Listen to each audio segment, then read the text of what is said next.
Assalamu alaikum viewers, this is Muhammad Shahrukh Siddiqui and you are watching Loyas TV. I'm gonna tell you about an incident that took place yesterday in Karachi evening. There were a dust storm hit Karachi and hit Karachi by shock, I think.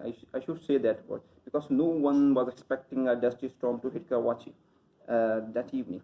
We all were so shocked after having such a strong winds around us.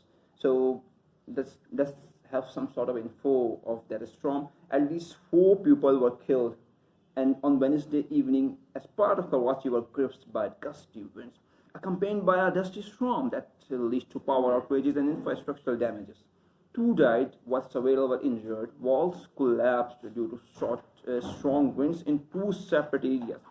And 2 incidents at Gulstan Johar and Gulstan Memar areas that was told by ED Foundation.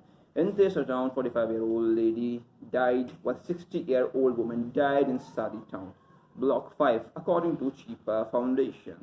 So please make sure you will stay safe and make all sort of precautionary measures if any of this sort of dusty storm hit in the near future, because it is predicted to again hit Karachi, and rain is also predicted. So please make precautionary measures. I'm saying it to all Karachi residents. Assalamu alaikum. I'm Ismail Shahrukh Siddiqui signing off.